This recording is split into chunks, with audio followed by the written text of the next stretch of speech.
Kristin Chenoweth, great award-winning actress from Broadway and TV and the movies, but now she's also written another book. It's called What Will I Do With My Love Today? She's our guest on Personally Speaking. Stay with us.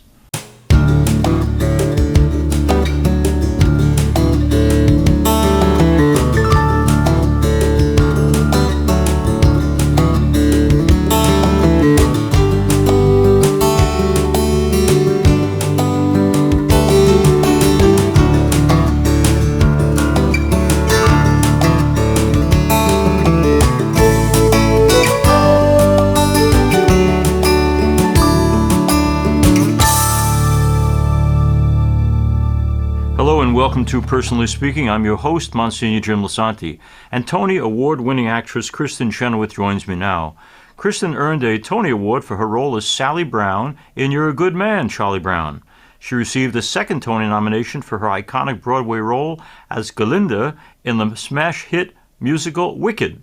Her television credits include The West Wing and the ABC comedy drama Pushing Daisies, which earned her an Emmy Award for Outstanding Supporting Actress in a Comedy Series. Kristin Chenoweth has written her first children's book, and it's entitled What Will I Do With My Love Today?, which touches upon the beauty of adoption, something Kristin can relate to. She's here with us today to talk about that, her engagement, the faith and values that matter the most to her. Joining me now, I'm so pleased to welcome back to Personally Speaking the great, talented actress, singer, and writer, Kristin Chenoweth. Good to see you again after a long time. You're looking wonderful as always. Oh, you're lying, but I love you. I just got in at 3 o'clock last night, and I was like, I had meetings this morning, and I thought Jaws was the appropriate T-shirt to wear. Oh no, I'm sorry. Did you get a nap beforehand? About a 2-hour, so I'm all right.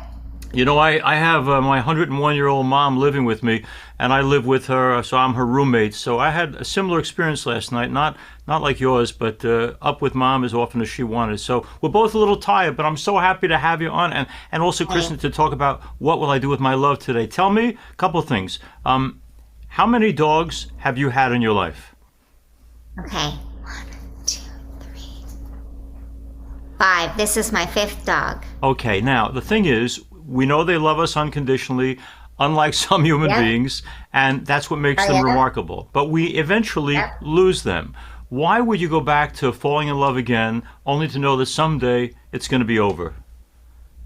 I liken it to this.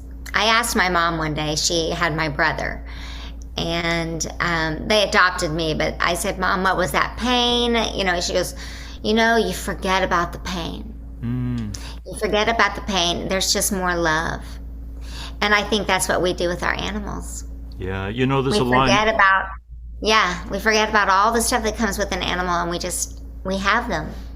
There's a line in the gospel where Jesus says, when a woman is in labor, she is sad because her time has come. But when she has born her child, she no longer remembers her pain, for joy that a child has been born. So I was doing this with a women's group, and one woman raised her hand. She said, clearly, Jesus never gave birth, or he couldn't say it would be that easy to get over it. But your mom's right. Now, let me ask you something. You've talked in other places about the fact that your mom who adopted you said beautifully, your biological mom gave you life, but we gave you a life. Do you love both women? Yes. I love my birth mother because she could have made a choice. Yeah. Now, this is an interesting topic and a hot topic, but I have to say that she made a choice to give me life. Yeah. And if she hadn't given me life, the blessing of being in the Chenoweth family and being given a real life could have never happened. My mother, Junie Chenoweth, could not have another child, and they wanted another child. And they had my brother Mark, and God it was a God wink, God went, this girl belongs in this family. And so I thank her and I love her every day. I say, you did not, she said, when I very first met her, which took me later in life, she said, are you mad at me? Oh. I said, mad? I love you. Yeah. You gave me a shot. Yeah. And really adoption is a great option. And I'm not here to talk about women's rights. I'm all of that stuff because every woman is different and I can't decide for a woman what's right for them. But I know that for my Mama Lynn, what was right for her is for her to give me a chance at life. And I'm so glad she did. Yeah. I'm so glad she did too. You know, over the years, I've had the opportunity because of the work I did to place different babies with folks, and I've seen what heartbreak the biological mom goes through, but also the trust that this was a good decision and that good will come out of it. And then years later, to run to the kids, I had a young person who came to me recently who said, you know, 24 years ago, you helped me to be adopted. And I just wanted to say, if you ever talk to my biological mom, just say thank you for my life. And yeah, what a great I wrote gift. a book a long time ago called A Little Bit Wicked, and there was a chapter in it that said if I could thank her, and I didn't know her at the time, if I could thank her, I would say thank you to her. There's 3 women that I would say thank you to. The one that gave me life, the one that was supposed to adopt me but found out she was pregnant right before I was born, Wow. and then Junie Chenoweth. So I'm with your old client that said that because that's the way I feel. Yeah. Thank you for my life. Thank you for my life. Listen, you know, when I think of you, I know distinctly who you are, but in my head, in my mind's eye, I think of you as someone similar to Dolly Parton. And the reason is because everyone I know who knows you and knows her talks about the similar kindness, the similar compassion, the similar heart that's bigger than the body, to be sure. I just mention it because Dolly can answer for herself, but for you, the niceness, the kindness, the compassion, what's the source of that in you? I think she leads with love. She's been a great mentor to me, even at times she didn't know it. She leads with love, not judgment. She gave a great. I love her little isms. I call them Dolly isms. Right. She she has been very open to all communities with love and not judgment. And I think that's our job as Christians to do that. Yeah. There was a story about a young man that was going to transition, so just to get right down to brass tacks. Right. And he said, I'm going to transition and I'm going to go to hell. My family won't accept me. And do you have any advice for me? And she said, yes. Do not get caught in the rain with your heels and wig. And I thought, that just says it to a T. That's Dolly Parton, you know? And I possess a little bit of that. Like, I try really hard not to sweat the small stuff, and I try to show people that, you know, judgment doesn't get us anywhere. Love gets us everywhere. Yeah. And that's what she embodies, and I would love to play her. In fact, yesterday she said it on CNN, I want Kristin Chenoweth to play me. And I would love to play her. Yeah. I'm lacking a couple things, but I think we could get those arranged. And I would just love, there's just something about her since I was a little kid that I related to her. And people that know us together, like know us separately, say, y'all are just alike. All right, let's go back to the book, okay? Who's the audience for this book? At first, it's billed as a children's book, but I, after reading it myself, said this is for the child and every adult as well. This book is universal. Was that your hope? Yeah, because I did a show a long time ago on Broadway called You're a Good Man, Charlie Brown. And my character was the adult, even though she was the youngest, she was the adult of the group. And which made it fun for the adults to come see the show. So I thought, how can I write a book where families can sit down and read it with their kids, but also make the parents laugh and enjoy? And I started it with the question, because the pandemic had just hit, what will I do with my love today? Because I went from 180 miles an hour to 0. And for a lot of us artists, we didn't know what to do with ourselves. Right. And then how do we show our love? Because we have masks and 6 feet apart and don't touch anyone, don't breathe on anyone. How do we do this? So after about 8 weeks, I asked my fiance to make a risk with me and head to LA where I had more room and I could walk outside and I had more room to really think. And I was walking Thunder and the idea came to me, with rescue and loving each other unconditionally. And I was adopted, as you know, and I rescued Thunder, and she rescues me every day. So the crux of the book is about that. And Christy Dawn and Thunder take on Manhattan. And there's times when they're both scared, and there's times when they're both happy, and there's times when they're both singing.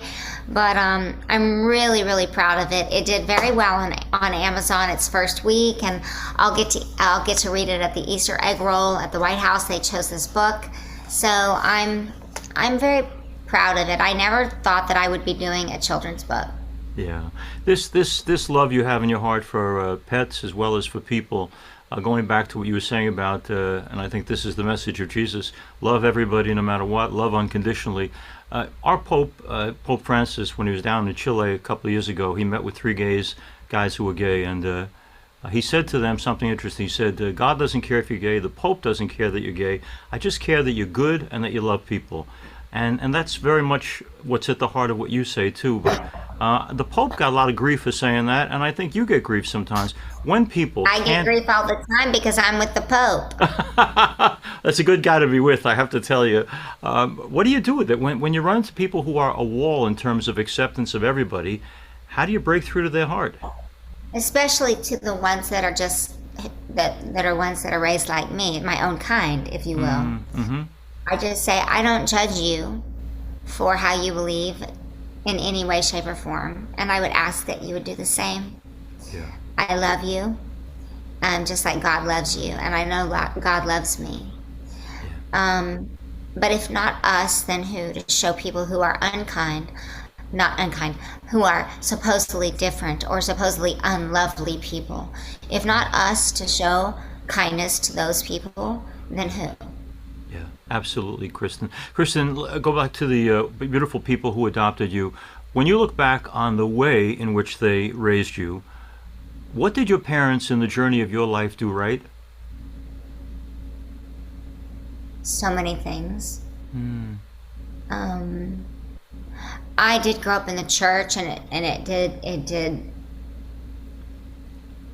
and I accepted Christ early on. And the Lord is my Savior.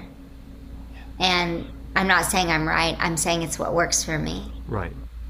I also ask many questions of God. We've gotten into it before, but I think He wants us to be thinking Christians. And I maybe not have made decisions that Christians would make. In fact, I know I have. But that ground that my parents gave me has helped me stay alive in this, not in just this business, but in life, because this is a hard life, and especially of late. And they have helped me to come to understand that the devil might seem like he's winning the battle, but really only one wins the war. And I can get depressed, I can get sad. I'm human, just like everybody else. It seems like every day there's something else. Ukraine and Russia. You think the Russians want to be at war? No. We know the Ukrainians don't. We know that we have first responders. We know that we have COVID. It's been an interesting time to be alive. Yeah. And all that I can tell you is prayer. For some people, it's meditation. For me, it's prayer. I talk to God all the time. And music. Music helps. Music is the universal language. And so that's what I do. Kristin, let me ask you, and I'm with you on this whole concept of prayer, but obviously I find it easier to pray for people I love. I want them to be made well. I talk to God about that. But lately I've been saying in church, can you focus on the person you like the least and pray for them? And people say, that's a tough one for me. And you just mentioned the situation. I'm trying, without success, by the way, to find it in my heart every day to pray for Vladimir Putin and the change of his heart and mind. I don't know if it's going to work or not, but how do you handle running into people who seem to have, hopefully very few, an invincible evil in them?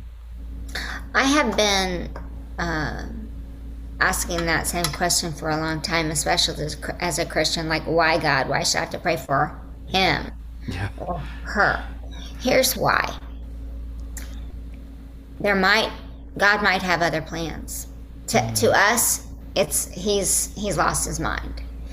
But maybe, just maybe, there is no problem too big for our Lord.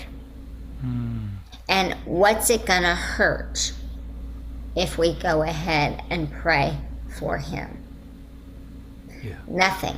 Right. The only thing that can be done is he can be prayed for. Yeah.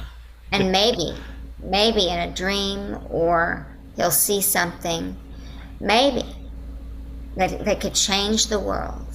It is in his power. But again, I say, it looks like Satan or pure evil is winning the battle. Yeah. But it is not the truth. Because I guarantee you, no matter what happens, God wins the war. And Vladimir Putin can say all day and twice on Sunday, this is how it's going down, and he might be right. And he might win the battle. But he ain't winning the war. Right. No, I totally agree. In Kristin Chenoweth's book, What Will I Do With My Love Today, she celebrates so many different forms of love. But I want to talk about a specific love that you have embraced, Kristin. Every weekend when I do a wedding, I say at the outset of the homily, look, I think what you're about to do is one of the greatest leaps of faith in the world, because all you know is the past, the romance you guys have shared. You have no clue what the future holds, and yet you're promising before God to love that other person always and forever, no matter what. Where did you find the courage with Josh to say, I'm going to make that leap? I believe enough in our relationship and in God's plan for us. I'm going to make the leap. Where did the courage come from? I have had great men in my life, and I've had some real turds. And I had decided that being married wasn't going to be for me. Right. And some people, like Paul, I think, made that decision for themselves. That old adage of when you're not looking, there it is. Mm-hmm. I will tell you, when Josh and I sat down on our first date and asked me if we could pray, Yeah. that probably, I was like, huh? Because it reminded me of when I was a little girl. And my dad would say that. And I realized how long it had been since I dated a man who had said that to me. Wow. Josh has my back. Josh loves music. We are in alignment in our faith. And so, therefore, a lot of times we feel like it's me and him against the world. And if I know that if I quit tomorrow, everything I did, he would still love me. He's seen the good, the bad, and the ugly, as I say. and I him. And I him. And we still want to be together. And COVID, we were dating before COVID, but COVID brought us together. It either tore people apart or brought them together. And this was a God thing too, because he's 13 years my junior, and I would have never thought that I would have done that. But he's an old soul. He's given me great advice, and he is a musician. And I'll never let my New York place go, but he lives in Nashville, and I'll be going. We bought down there too, so we can be in Nashville and New York. Wow. Okay, I want to talk a little bit back to our friend, our man upstairs, the Lord. For folks that don't know, Kristin some years ago went through a traumatic situation where literally a light fixture fell down from a set onto her and nearly killed her. Now, Kristin, from my perspective, you sometimes say you're a major sinner. Okay, we all are, but you are really good, and you're kind, and you're loving. You try to leave the world a better place than you found it. When you were basically laid low by that accident, did you do much of fist shaking in God's face to say, what are you thinking? I'm one of the good guys. Why would you want to see me laid low? A little bit. It took me a while, because it took me 2 weeks to understand what happened. Wow. My photographic memory was gone, and I had cracked teeth, cracked ribs, a 7-inch skull fracture. And my mind was just slower. But when I finally came to understand what had actually happened, and I didn't get mad about it, I was still like, you just got to get better so you can get back out there. You don't want to be viewed as weak. You don't want to be viewed as you've got this problem. You're a thoroughbred. You're known for this.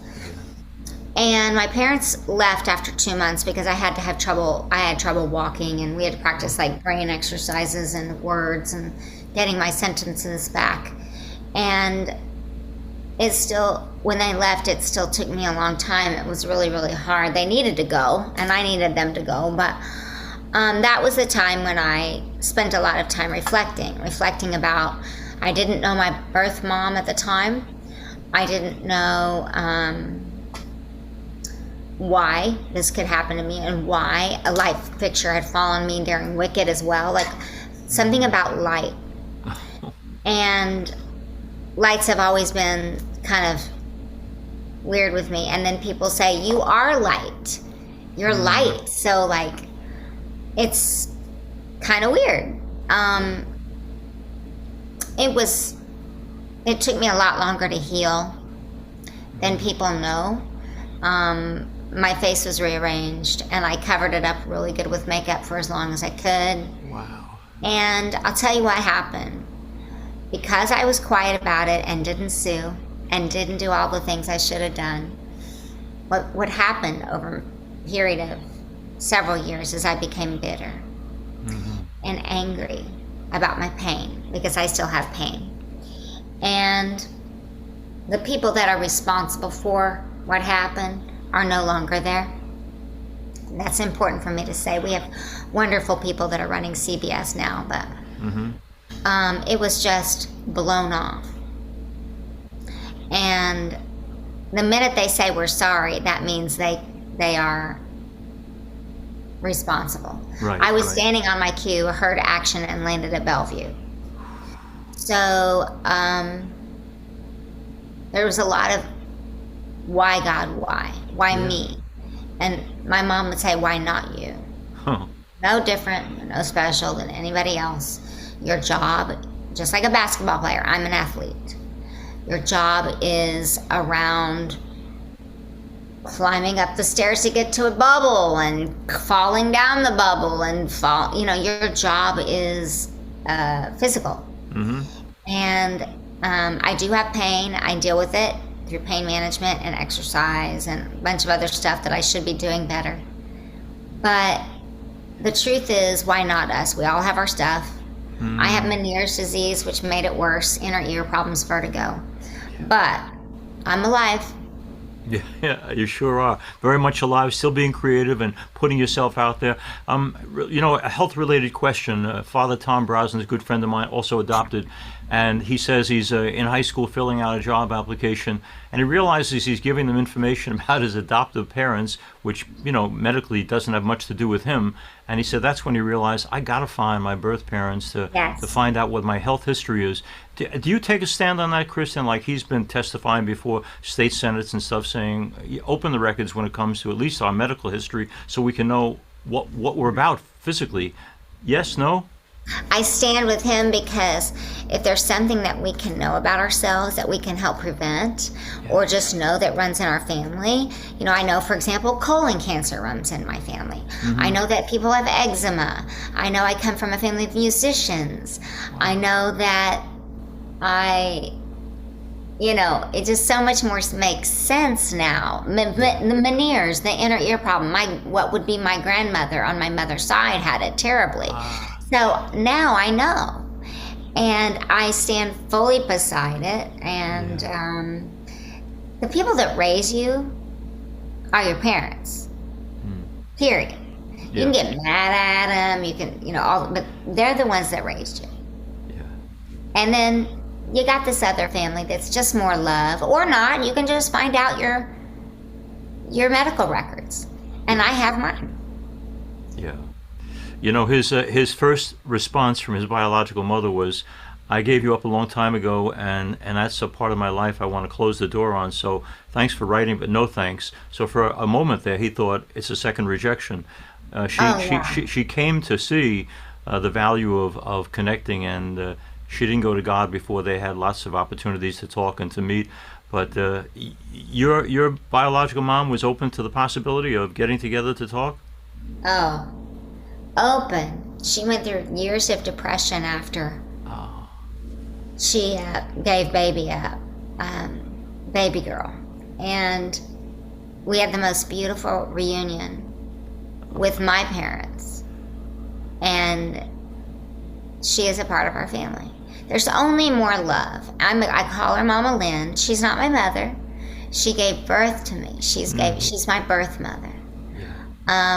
My parents, Junie and Jerry, raised me and gave me all the chances. And I remember when I first met her, she said, "Are you mad at me? Are you mad at me?" I said, "Mad at you? I've come to tell you that I love you and thank you." Kristin, I'm going to leave you in a minute. I just ask you, for the folks who want to get hold of this book, and I'm hoping every grandparent and parent will pick it up for their kid because it's so beautifully done. How do they get the book? They can go on my website, order it. They can go on however they do their music, just like books. Amazon is the easiest way to do it. Amazon.com, here you are. Please go get it, check it out. Amazon will have it there for you in a day or two, and you can enjoy it together. Would you be willing to carry a message for me, Kristin? Sure. Sure. Would you tell Josh he's certainly one of the most blessed, lucky men in the whole universe? I'll tell him. You tell him that. Thank you so much. I'll remind him every day, but I'll definitely tell him. Tell him your priest friend said he's one lucky man, and if Pope Francis would change the rules tomorrow, I'd wrestle him to the ground for that beautiful Kristin. You know that? Oh, that's so sweet. He's going to love you for that. Kristin, thank you so much. God bless you, my friend, and hope to talk to you again soon. Well, also, if I may, before we go, yeah. There's a couple other places you can get it to the books. Okay. Kindle. Oh, right. Okay. Barnes & Nobles, Kobo, Apple Books, and Google Play Books. So really, however you order your books is how you can get this book. That's great, and I'm glad. I always get stuff out of Barnes & Noble because I want them to survive, and I know they're up against the big guns. So that was wise that you point out. Many other, not so great as Amazon, but they're out there and they're trying to sell good books like this. So we want to encourage people to go to them too. Kristin, wherever we're going to get it, we're going to get it. I'll make sure that no one in my parish gets into the church door without a copy. Thank you so much, my friend. Thank you. Bye-bye now. Bless. As we end today's program, I want to thank you all for being with us. If you need to reach me for any reason, you can get me at personallyspeakingpodcast@gmail.com. For not only this program, but past programs, go to YouTube and search under Personally Speaking with Msgr Jim Lisante. And please don't forget to click like and subscribe. Personally Speaking is also on Facebook at Personally Speaking with Msgr Jim Lisante. We're also now on Instagram at Personally Speaking Podcast. Please share and let others know about Personally Speaking. I'm privileged to serve as host and executive producer of Personally Speaking. Our producer is Lisa Jandovitz. Thanks so much for joining us. We'll be with you again next time on Personally Speaking.